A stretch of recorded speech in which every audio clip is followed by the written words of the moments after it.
ต้องขอโทษด้วยนะคะเพราะว่าข่าวนี้อาจจะทำให้ชาว3นิ้วได้ฟังแล้วคงต้องผิดหวังไปตามๆกันโดยเฉพาะ FC ของนายอานนท์นำพาผู้ต้องหาคดีมาตรา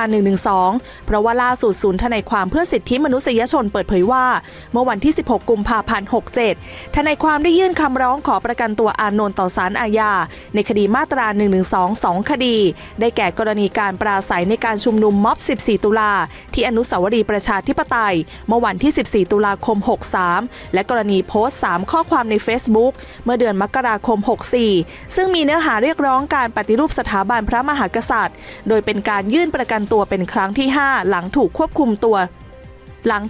ขังในรอบนี้ต่อมาวันที่18กุมภาพันธ์67ศาลอุทธรณ์มีคำสั่งไม่ให้ประกันตัวอานนท์ในระหว่างอุทธรณ์โดยระบุในคำสั่งว่าการกระทำของจำเลยกระทบกระเทือนและสร้างความเสียหายต่อการปกครองในระบอบประชาธิปไตยอันมีพระมหากษัตริย์ทรงเป็นประมุขพฤติการเป็นเรื่องร้ายแรงที่ศาลชั้นต้นพิพากษาลงโทษจำคุก4ปีและนับโทษต่อหากอนุญาตให้ปล่อยตัวชั่วคราวมีเหตุเชื่อว่าจำเลยจะหลบหนีสำหรับทั้ง2คดีนี้อานนท์ไม่ได้รับการปล่อยตัวชั่วคราวในระหว่างอุทธรณ์เรื่อยมาและถูกคุมขังในเรือนจำพิเศษกรุงเทพจนถึงวันนี้19กุมภาพันธ์67รวมเป็นเวลา147วันแล้วโดยสรุปคำร้องในการยื่นครั้งนี้จำเลยยืนยันว่าได้ต่อสู้คดีมาโดยตลอดตั้งแต่ชั้นสอบสวนจนถึงชั้นพิจารณาและไม่เห็นพ้องด้วยกับคำพิพากษาศาลชั้นต้นทั้ง2คดีและจะยื่นอุทธรณ์คำพิพากษาเพื่อต่อสู้คดีให้ถึงที่สุดอีกทั้งศาลเคยมีคำสั่งอนุญาตให้ปล่อยตัวชั่วคราวในระหว่างชั้นสอบสวนและชั้นพิจารณา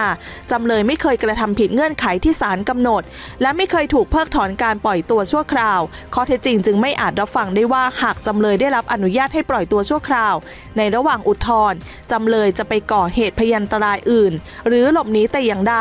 ทั้งศาลนี้และศาลอาญากรุงเทพใต้ก็เคยให้จำเลยเดินทางออกนอกประเทศเพื่อร่วมงานรับรางวัลควางจูเพื่อสิทธิมนุษยชนในระหว่างวันที่12ถึง22พฤษภาคม66เมื่อจำเลยเดินทางกลับมายังประเทศไทยตามกำหนดก็ได้มารายงานตัวต่อศาลไม่ได้หลบหนีแต่อย่างใด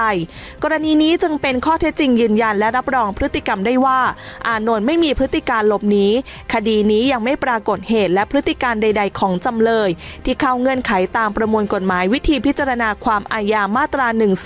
108/1ที่ศาลจะไม่อนุญาตให้ปล่อยชั่วคราวจำเลยแม้แต่น้อยทั้งนี้คำร้องยังระบุถึงคดีอื่นๆที่จำเลยได้รับการประกันตัวระหว่างอุทธรณ์ได้แก่คดีของรัชนกศรีนอกซึ่งศาลอาญามีคำพิพากษาจำคุก6ปีและเป็นฐานความผิดเดียวกันกับจำเลยในคดีนี้ศาลอาญาก็ยังอนุญาตให้ประกันตัวระหว่างอุทธรณ์ศาลจึงควรมีคำสั่งให้ปล่อยตัวชั่วคราวเช่นเดียวกับคดีนี้ด้วยคำร้องขอประกันตัวยังระบุด้วยว่าขอให้ศาลใช้ดุลพินิจโดยยึดถือหลักการสันนิษฐานไว้ก่อนว่าจำเลยเป็นผู้บริสุทธิ์ก่อนศาลมีคำพิพากษาอันถึงที่สุดและจะปฏิบัติต่อบุคคลนั้นเสมือนเป็นผู้กระทำความผิดมิได้ตามรัฐธรรมนูญ60มาตรา29วรรค2เพื่อให้เกิดความเป็นธรรมและไม่กระทบเสรีภาพของจำเลยในทั้ง2คดีศาลชั้นต้นพิพากษาลงโทษจำคุกไม่เกิน5ปีจำเลยได้รับการประกันตัวมาตลอดจึงขอให้ศาลมีคำสั่งอนุญาตให้ประกันตัวจำเลยในระหว่างอุทธรณ์ตามข้อบังคับประธานศาลฎีกาว่าด้วยการปล่อยตัวชั่วคราวและวิธีเรียกประกันในคดีอาญาพ.ศ. 2565เพื่อให้จำเลยได้รับการประกันตัวและออกมาสู้คดีอย่างเต็มที่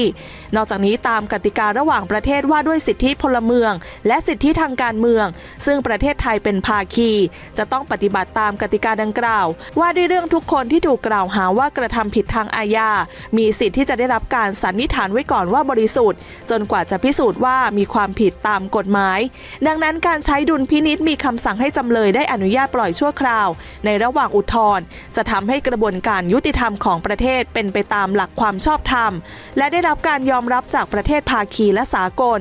ในส่วนสุดท้ายคำร้องระบุถึงการที่อานนท์มีที่อยู่เป็นหลักแหล่งแน่นอนสามารถติดตามได้โดยง่ายการคุมขังตัวไว้เป็นการกระทำเกินสมควรแก่เหตุและเกินความจำเป็นแก่กรณีและจะส่งผลกระทบต่อการประกอบอาชีพเนื่องจากอานนท์ประกอบวิชาชีพเป็นทนายความให้ความช่วยเหลือประชาชนที่ถูกดำเนินคดีอาญาจากการใช้สิทธิและเสรีภาพการแสดง งออกทางการเมืองเป็นจำนวนรวมกว่า38คดีในหลายศาลทั้งในกรุงเทพมหานครและต่างจังหวัดหากไม่ได้รับอนุญาตให้ปล่อยชั่วคราวในระหว่างอุทธรณ์ทำให้จำเลยและลูกความในแต่ละคดีได้รับความเดือดร้อนเป็นอย่างยิ่งเนื่องจากในการประกอบวิชาชีพทนายความนั้นมีความจำเป็นจะต้องจัดเตรียมพยานหลักฐานวางแผนแนวทางการต่อสู้คดีร่วมกับลูกความตลอดจนการทำเอกสารและเดินทางไปศาลในนัดต่างๆการที่จำเลยถูกคุมขังไว้